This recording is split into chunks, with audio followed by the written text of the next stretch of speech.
E aí galera, tudo bem com vocês? Rodrigo Hetker aqui. Estou aqui para gravar uma revisão para o 9º ano, tá bom? Essa revisão que vai englobar aí o módulo 4, 5, 6, 7, 8 e 9, se eu não me engano. 7 não, porque o 7 é o módulo de exercício de revisão, né? Então 4, 5, 6, 8 e 9, tá bom? Que vai cair na prova 2 de vocês. Eu vou fazer essa revisão respondendo aqui os exercícios com vocês.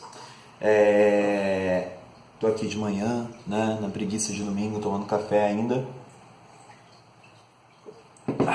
Então vamos começar. Alguns exercícios do módulo 7 eu já resolvi no vídeo anterior. Então a gente vai começar aqui pelo exercício de número 5, que é um exercício que vai falar sobre... deixa eu ver aqui. Ele fala sobre a arte maneirista, tá bom? Que é o módulo 6, se eu não me engano. É o módulo 6, deixa eu ver. É o módulo 6 aí da apostila de vocês. Tem ali uma obra, que é a Descida da Cruz de Patorno. E essa obra tem ali vários elementos e tal, várias pessoinhas. E daí pede para você marcar o que é verdadeiro e o que é falso aqui nessa imagem, tá bom? Gente, todas as alternativas são verdadeiras, exceto a última. Que fala assim: é possível perceber uma organização triangular na obra, em que todos os personagens ficam em destaque, dando mais dinamismo e equilíbrio à obra. Não. A obra maneirista, ela não segue uma organização clara, ela segue um caos, né? Porque eles querem mostrar de fato o movimento, eles não querem mostrar estabilidade, equilíbrio ou dinamismo. O dinamismo pode até ser, mas equilíbrio não, tá? Principalmente nessa obra que a gente tem uma organização circular. Se você observa o rosto das pessoinhas, elas vão meio que formando uma espiral ali em volta, né, girando, me desculpem, girando ali em torno da figura de Cristo, tá bom? Então, a última ali é a falsa. É possível perceber uma organização, essa é falsa, tá bom? A 6. O homem do Renascimento passou a viver menos sobre o domínio dos valores da igreja, tá bom? No meu livro do professor tá mais, mas eu espero que no de vocês esteja menos, que isso daí já foi pedido para ser arrumado. Encontrando valores nele próprio na natureza. Qual foi o impacto desse comportamento para a música renascentista?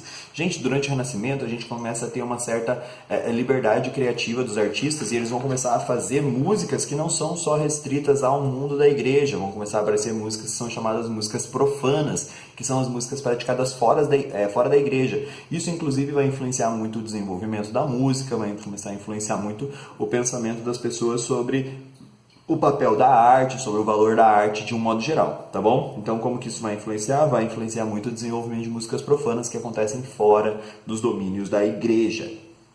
A 7 fala assim: no Renascimento, a música vocal foi muito explorada, desenvolvendo algumas formas. Dentre as mais importantes, cite 3 que marcaram este período. Missas, madrigais e motetos. São esses os 3 principais tipos de músicas vocais que começaram a ser desenvolvidas aí durante o período renascentista, tá bom? Essas músicas, elas se caracterizavam principalmente pela propagação da voz e alinhamento de várias vozes, como se fosse um coral. Não é exatamente um coral do jeito que a gente conhece hoje em dia, né? As vozes se misturam e criam determinadas harmonias, mas esses são os 3 principais tipos: missas, madrigais e motetos, tá bom? As danças renascentistas, descreva como eram as danças renascentistas de um modo geral. Eu não vou ficar lendo os enunciados todos, porque a gente tem muitas questões, tá? As danças renascentistas, de um modo geral, elas eram simples, tá? Elas podiam ser realizadas em dupla, em roda, em fila. E também uma parada bem interessante da música desse período é que ela se baseava em pequenos saltos, pequenos giros, alguns passos onde você tem um contato mínimo entre os parceiros, tá bom? Você não tem assim aquela dança onde que as pessoas se abraçam ou nada do tipo. As pessoas se tocavam nas palmas das mãos. Era uma coisa bem limitada, assim. Afinal, a moral da época não permitia esse tipo de extravagância corporal que nem a gente tem hoje, tá bom?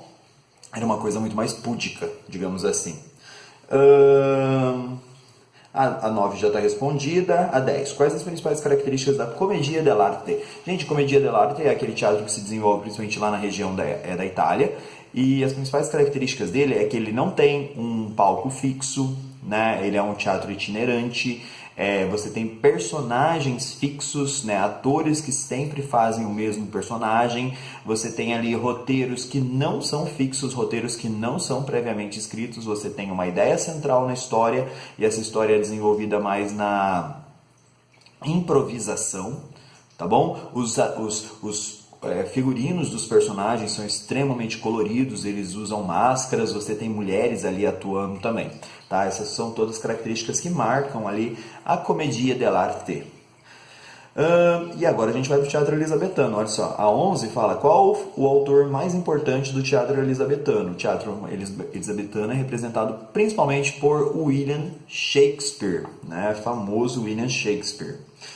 Como o teatro elisabetano se aproximava do gosto popular? O teatro elisabetano, gente, ele se acostumava do gosto popular misturando temas eruditos com temas populares, com temas simples das pessoas e usando aquilo ali, para aquilo ali, uma linguagem mais próxima do popular. Eles tiravam o inglês do erudito e levavam o inglês para um inglês mais popular. Então a pessoa no teatro, ela não via o teatro com um discurso totalmente polido, com aquele inglês mais rebuscado e tal. Eles viam peças com um inglês mais simples, mais sóbrio, onde que as pessoas pudessem entender aquilo ali de maneira mais fácil, né? Que a mensagem do autor chegasse a todo mundo. Porque o maneirismo é considerado um movimento de transição. O maneirismo, gente, ele é considerado um movimento de transição, principalmente entre o Renascimento e o Barroco. Tá? Porque a partir dos artistas maneiristas é que você vai começar a desconstruir aquelas regras renascentistas que estão muito associadas à beleza clássica, né? Os artistas maneiristas, eles começam a buscar um estilo próprio que distancia eles da beleza clássica, do padrão da beleza idealizada.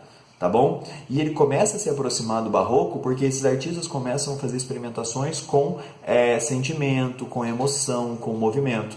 Então, por que ele é um movimento de transição? Porque ele representa o fim das características renascentistas ligadas à racionalidade e o início das características barrocas ligadas à emoção, movimento, sentimento. Tá bom?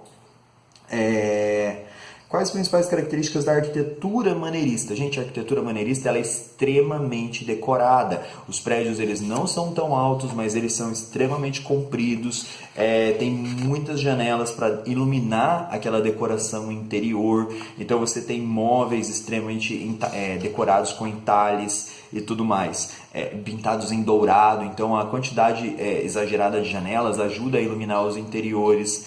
Você tem ali uma série de elementos decorativos e mistura de elementos decorativos que criam um determinado exagero nesse tipo de construção. Nada a ver com aquela, como que eu posso dizer, aquela coisa mais clássica do Renascimento, onde você tinha uma arquitetura mais sóbria, né, mais organizada simetricamente, modulada. Isso daí é deixado de lado, tá, em prol de uma arquitetura que valoriza a assimetria, por exemplo. Tá bom?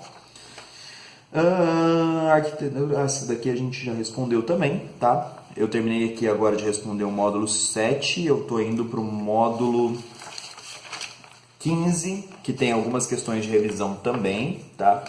E tem algumas questões relativas ao módulo 8 e 9 aqui também, tá bom? Eu selecionei aqui algumas, como por exemplo a número 1, que tem ali uma escultura, que é do David Bernini, essa aqui, e daí fala assim, né? Identifica as características da escultura que marcam esse período. Gente, o que marca a escultura do período barroco, porque o Bernini é um artista do período barroco, é o movimento e a emoção, né? O Davi do Bernini não é que nem o Davi do Michelangelo que está paradinho fazendo pose. Ele está ali prestes a atirar com o estilingue dele, ele está ali na pose que vai atirar e tal, e ele está tipo fazendo aquela expressão, né, do cara que está prestes a fazer a disparar um golpe, digamos assim.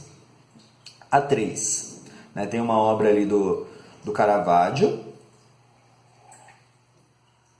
e pede para você citar duas características que você pode observar na obra, que também são da pintura barroca, que pertencem à arte barroca. A gente pode ver ali um grande contraste entre as figuras de frente e o fundo, né, que é extremamente enubriado, extremamente escuro. Você tem ali o movimento, né, das figuras. As figuras elas não estão plácidas, calmas, elas estão se movimentando, elas estão demonstrando sentimento e emoção. Não tem uma organização triangular central, que demonstra equilíbrio. Pelo contrário, você tem uma organização na diagonal, né? Você pode traçar uma linha nos rostos aqui, ó, das figuras, vai traçar meio que uma diagonal no quadro. Isso ajuda a aumentar a ideia de dinamismo dentro da pintura, tá? E isso tudo são características da obra barroca, né? O Caravaggio foi um dos mais importantes aí artistas do período barroco. A4, eu tenho uma outra escultura ali, Apolo e Daphne, o nome dessa escultura, e fala um pouquinho sobre o barroco, e daí eu pergunto ali qual o nome do principal escultor do período barroco. Eu tinha falado anteriormente, se você prestou atenção no vídeo, você já sabe qual é o principal escultor do período barroco, que é o Bernini, tá bom? Bernini é o principal artista aí deste movimento. A questão 5, né, ela fala sobre arte barroca, né, pede para você avaliar ali as verdadeiras e falsas, né, tem a ver ainda com o texto e tal. E aqui também eu tenho verdadeiro, verdadeiro, verdadeiro e verdadeiro. E a última ali é falsa, né? De um modo geral, o rigor científico guiou o homem, que despertou um olhar mais atento para a natureza e o mundo à sua volta, contra o olhar superficial e devocional que imperava na Idade Média. Essa é uma característica do Renascimento, não é uma característica do Barroco, tá? As outras 4 características são características do período Barroco. A 6. Pede ele para ler a frase, né? E daí fala o barroco foi um movimento que rompeu com o equilíbrio entre a razão e o sentimento e entre a arte e a ciência, cujos artistas renascentistas buscaram estabelecer de forma muito consciente. Essa frase é verdadeira ou falsa? Essa frase é verdadeira. O período barroco ele meio que tenta romper essas separações que haviam sido feitas durante o Renascimento entre razão e emoção, né? O barroco ele começa a misturar tudo, porque você tem obras que são feitas, né, com uma beleza tão encantadora quanto as obras clássicas, porém que não seguem essas normatizações da sobriedade. Elas trazem sentimento, elas trazem emoção. A obra barroca ela busca isso, inclusive. A 7 ali. A 7 é a última, inclusive, que a gente vai responder nesse vídeo, tá? Tem ali falando um pouquinho sobre um vídeo do Johnny Cash, né, esse cantor. E daí pede para destacar pelo menos uma característica que diferencia o barroco protestante do barroco católico. Gente, o barroco protestante ele vai ser utilizado... vamos começar com o barroco católico, que é mais fácil. O barroco católico ele vai ser principalmente utilizado dentro da Igreja Católica como uma propaganda da Contra-Reforma, atraindo de novo os fiéis para dentro da Igreja, né, com uma nova estética, uma arte que fala sobre o sacrifício, sobre a dor, né, sobre a culpa e tudo mais. Enquanto os países católicos, protestantes, eles vão estabelecer uma conexão com o barroco, com a intelectualidade, com a racionalidade. Então, enquanto você tem ali um barroco católico que vai fazer obras predominantemente de santos e tal, mas principalmente focado nas questões de sacrifício, de dor, de mostrar sentimentalismo ali, está ligado à Contra-Reforma, que era a Contra-Reforma protestante, enquanto nos países protestantes você vai ter uma ligação do barroco com temas mais políticos, com temas mais intelectuais, discutindo a sociedade e afins, ok? Gente, espero aí que o vídeo ajude vocês a estudarem para a provinha. Só tenho a desejar boa prova, né? Se você está se preparando, não tenho por que desejar sorte. Afinal, a sorte é quando o preparo encontra a oportunidade. Tá bom? Grande beijo para vocês e a gente se vê por aí. Tchau, tchau.